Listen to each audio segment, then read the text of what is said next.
What's good, y'all? It's your boy Mixtape Moth, and y'all already know what time it is. Today I'm going to hit y'all with my top 30 albums of 2022. Now, 2022 was a good year for hip-hop, despite a sizable amount of rapper deaths. We lost both young and old artists this year, either to gun violence or health issues. But fortunately, there were some strong albums to offset those sad moments. I feel in 2022, not only did the underground continue to thrive, but more mainstream artists put out better releases than they had the past couple of years. But these are the 30 albums that made it to my list. For number 30, I have G Herbo's Survivor's Remorse. This is a double album from the most lyrical drill rapper in the game, Lil Herb, G Herbo.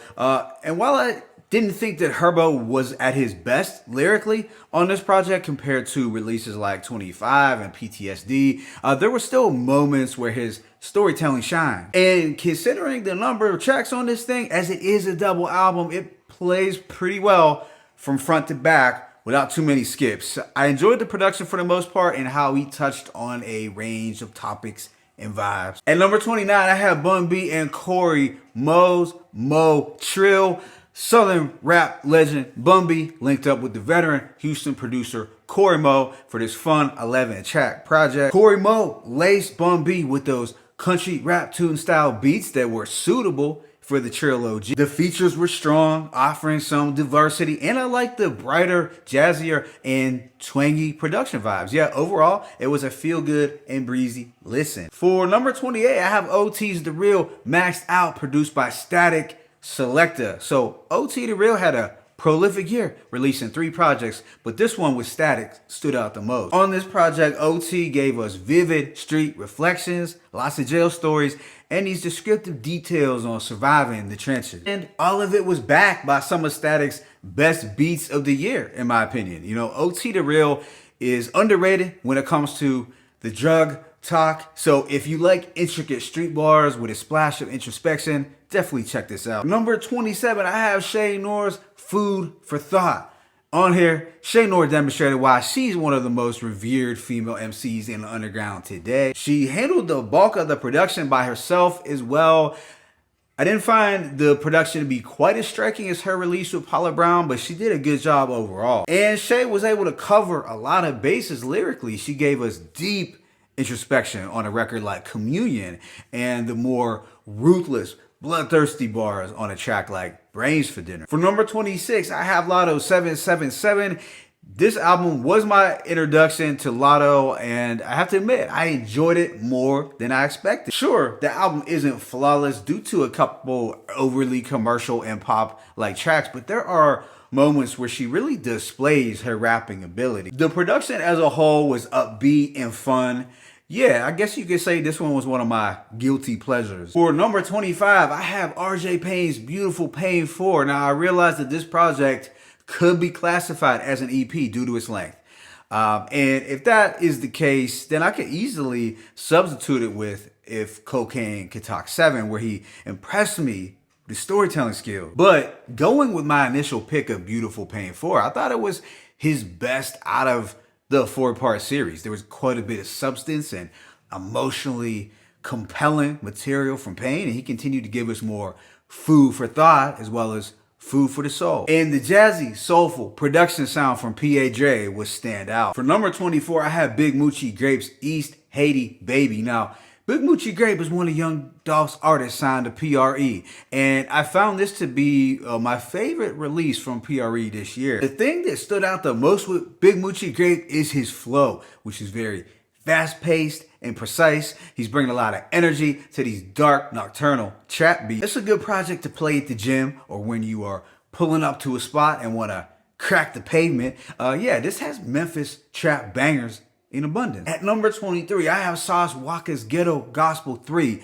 This was a project that was released at the very end of the year that managed to sneak its way onto my list. I kind of hate when that happens, kind of jacks up the list. So on this project, which is easily my favorite of the Ghetto Gospel series, Sauce Walka is rapping urgently about the conditions in the streets. He's speaking with the conviction of a preacher, giving out some deep game to whoever will listen. And it's backed by mostly soul sample production, which I am a sucker for. I'm not gonna hold you. There are a couple Houston bangers related to cars and women, but the bulk of this album finds Sauce Walka rapping passionately to perhaps save the hood. Yeah, I know it came out late, but don't sleep on this project. At number 22, I have Jeezy, Snofall. So Jeezy reunited with the legendary DJ Drama, and the two recapture some of the magic that they made together back in the mid to late 2000s. This is the closest that we will get to a Trap or Die or Thug Motivation 101 Jeezy in the present day. And while it's not as mature as some of his content on The Recession 2, it is what a lot of fans wanted from Jeezy, a return to form, you know, a return to his days over the stove. And the production doesn't disappoint either. You have a lot of high energy bangers, as well as smooth, crisp backdrops. Yeah, at the end of the day, Jeezy was still able to give us that high quality street music. For number 21, I have Joey Badass's 2000. This project represented a return for Joey Badass, as he hadn't put out an album in 5 years. Lyrically, it finds Joey in top-notch form. The flows, the wordplay, the braggadocio are all up to par with what we would expect from him. He also touched upon some deeply personal topics this time around, like the track Survivor's Guilt, which is a gut-wrenching dedication to his cousin and the late, great Capital Steez. It's so somber that you might shed a tear. While the production was solid throughout, I did find this album to be a little too smooth or lacking in variety as a whole. It's not a big problem, but the overly laid-back tone instrumentally did prevent it from being higher on my list. For number 20, I have Billy Wood's Aethiopes. Now, this album was really my first real listen to a Billy Woods album, and I'm glad I gave it a shot. You know, while he's not an artist who I would listen to on a regular, I can see why he's so esteemed in abstract and underground circles. I found his writing style to be very unique, creative, and intelligent, and his ability to paint a picture is slept on. And DJ Preservation's dark and obscure backdrops were well suited for Billy's distinct rapping style. I was digging the transitions between tracks, and the album played well from top to bottom. You know, it was just a cinematic experience. For number 19, I have Conway the Machine's God Don't Make Mistakes. So this was the highly anticipated commercial debut on Shady Records that had some great moments where he showed his growth and depth as an artist. Conway the Machine is no stranger to introspection, but tracks like Stressed and God Don't Make Mistakes were some of his most contemplative and deeply personal to date. And there were also a handful of tracks that had high replay value for me, like Piano Love, Guilty, and John Woo Flip. But to be honest, I didn't find the production on this album to be as hard-hitting as previous Conway releases. And I also had some issues with the sequencing. That being said, I know some people love this album, and I still feel, despite some hangups I had, that it was a solid release. For number 18, I have Lupe Fiasco's Drill Music in Zion. This album was my first Lupe listen in some time, but I think it's one of his best in recent memory. The concepts, the wordplay, the writing, it was all pretty brilliant. Lupe had a lot to say, and I liked how he touched upon issues that affect younger people in his community in Chicago without being too preachy. In terms of the production, it was a little mellow and moody in some spots, but I did enjoy hearing Soundtrack back on the boards for this whole offering. So for number 17, I have Elzhi's Zhigeist. So with this release, Elzhi proves why he's one of the nicest out of Detroit. Not only is he performing these verbal gymnastics, but he also crafts conceptual songs well. And all of this was backed by lush, smooth, and refreshing funk sounds from Georgia and Muldrow. What I liked most about this album was the fusion of hardcore lyrical hip hop with these space age soul and funk beats. It just made for a fun and refreshing listening experience. For number 16, I have Coast Contra's Apartment 505. So Coast Contra is a crew consisting of 4 MCs coming out of California. 2 of the members are actually the sons of the West Coast rap legend Razcab. As a whole, these guys remind me of a combination of Hieroglyphics, Farside, and Flatbush Zombies. That's just the kind of wild, fun, and animated energy that they are coming with. Offering a variety of great flows, witty wordplay, and strong chemistry on tracks. And while it is clear that they were influenced heavily by the golden era, they're able to put a modern twist on things, by infusing elements of trap with jazzy boom bap. So overall, it's a fun project that likely went on under the radar for some, but I would highly recommend it. For number 15, I have Lloyd Banks, The Course of the Inevitable 2.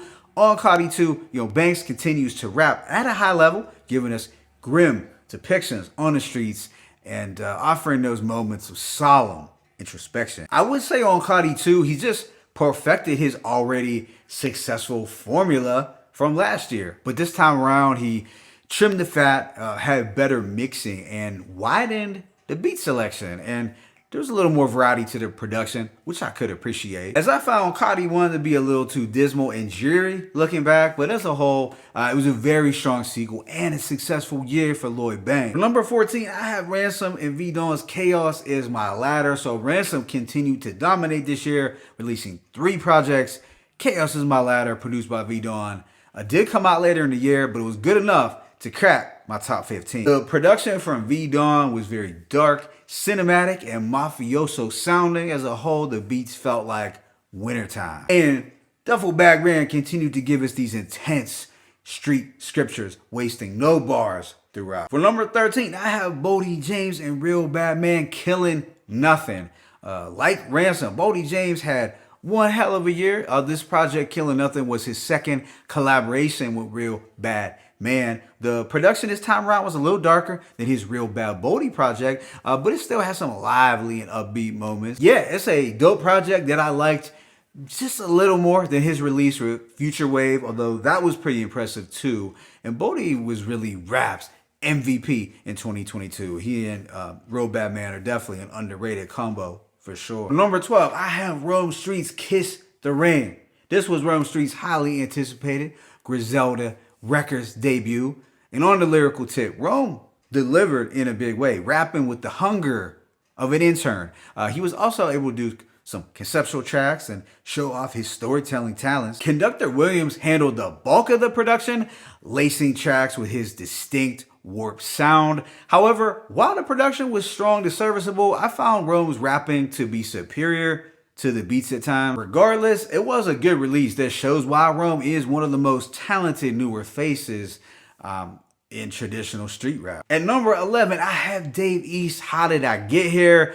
It was a project produced entirely by Mike and Keys, one that I returned to several times this year. While I thought Dave East's Book of David was dope, I think How Did I Get Here was his best of the year, and it might be one of his more underrated projects in recent memory. What impressed me the most was Dave's ability to make these topically focused tracks, and the piano heavy lush production from Mike and Keys was a good fit for Dave East, something a little different than what he's rapped over before. Yeah, HDIGH is a sleeper album that I strongly recommend. We are finally getting to the top 10. At number 10, I have Freddie Gibbs' Soul Separately. Now, this project was a little more commercially ambitious than his previous effort. On Triple S, Freddie experimented a little more with the flows, with the singing, and with the melodies, and he rapped over very crisp, polished, and colorful production, which was a cool change up.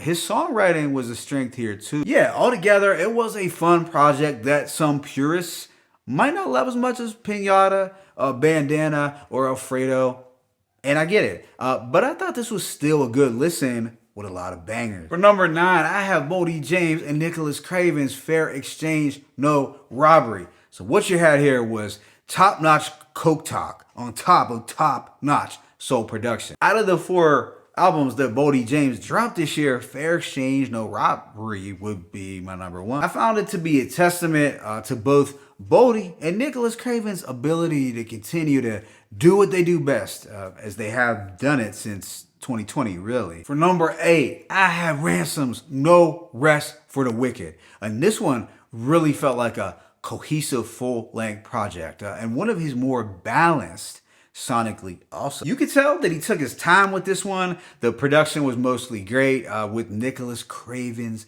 additions being the standouts, but some of the lesser known producers didn't drop the ball either. There were hard-hitting motivational anthems like The Hawk and Making It, and strong conceptual ones like Captions and The Gambler. Also, Ransom did his thing on those smooth, wavy, soulful tracks like Ritual and Circumstance. For number 7, I had Westside Gunn's 10. Yes, it was another year where Westside Gunn project made it into my top 10. I did enjoy this a lot more than Peace Fly God, which also dropped this year. Gunn really succeeded here in bringing together a diverse cast of guests, which all delivered. And I liked how he continues to bring together these vets with contemporary artists. The production was also on point throughout, offering some variety while also sticking to that raw and chic Griselda sound. Yeah, as a whole, there were quite a few tracks that I had in my heavy rotation throughout the latter part of this year. At number 6, I have JID's The Forever Story. So this was a project that I didn't get a chance to review, unfortunately, because I got into it kind of late. It's also the first JID album that I ever really gave my full attention to, and I ended up being pleasantly surprised. On this album, JID is giving you great flows, intelligent but digestible bars, clever concepts, and all around varied and colorful production. It's bouncy, vibrant, twangy, and soulful. You have your fair share of bangers, anthems, and lyrically dense records. Yeah, I gotta be honest, it was a project that I didn't suspect I would enjoy as much as I did. For number 5, I have Black Thought's Cheatcodes. This could be looked at as Black Thought's best solo album to date. While his past releases were cool, it's clear that Cheatcodes is far superior. I thought Danger Mouse's psychedelic and multi-layered sampling style really complemented Black Thought. You have your bar-heavy records, of course, as well as more contemplative and socially conscious ones, which made for a pretty balanced listen overall. Yeah, there are some really remarkable tracks on this thing that display Black Thought's raw lyricism over Danger Mouse's unique production. For number 4, I have Benny the Butcher's Tana Talk 4. I think most Griselda heads would agree it was a strong follow-up to his classic Tana Talk 3. It was a project that met my expectations. Benny stuck to his tried and true formula, and it produced good results. He basically included the same producers from Tana Talk 3, but this time around there was a little more variation to the instrumentals, which I enjoyed. And when I began to compile my list of my top 50 songs of the year, I realized there were quite a few that came from Tana Talk 4. At number 3, I have Pusha T's It's Almost Dry. In 2022, Pusha T flooded these almost dry streets with some new product, this time recruiting Pharrell and Kanye on the board. On the lyrical tip, Pusha is very much still the face of coke rap. But what grabbed me the most was the colorful, rich production. Tracks like Brambleton, Let the Smoker Shine the Coops, Neck and Wrist, Die Coke, and Hear Me Clearly just had impeccable beats. I would consider this to be a worthy follow-up to Daytona. The only track I didn't care for was Rock and Roll, but that's basically due to the hook. It's Almost Dry plays really well in the car or when you're working out, and it's one of those albums that I ended up returning to the most probably throughout the year. For number 2, I have Rock Marciano and the Alchemist's The Elephant Man's Bones. We got two legends in underground hip-hop and in minimalism joining forces for what I would consider to be the best produced album of the year. Even though Rock Marciano delivered on his front as expected, this project was mostly about the Alchemist's production,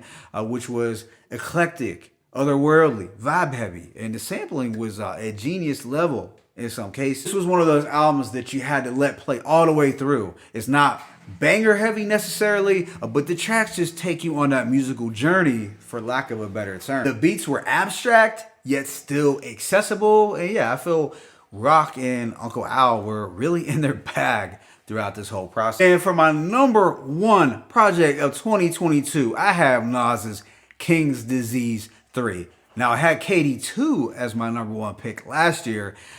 So if you've been this Nas fan since the 90s, this album, KD3, was really everything you would want to hear Nas drop at this stage of his career. It's a project that never left my rotation since it dropped, and it managed to be my favorite out of the series. Yeah, Nas and Hit Boy are 4 for 4, including their Magic album, of course. On this project, what did impress me the most was Nas's rapping.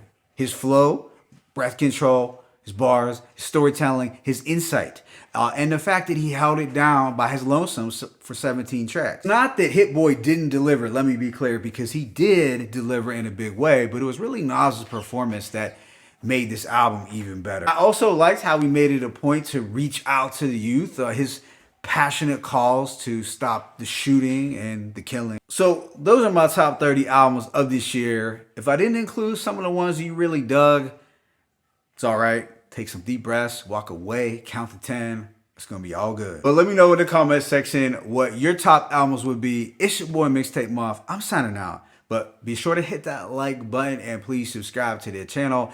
As always, it's peace and blessings. Top 30 hip hop albums of the year.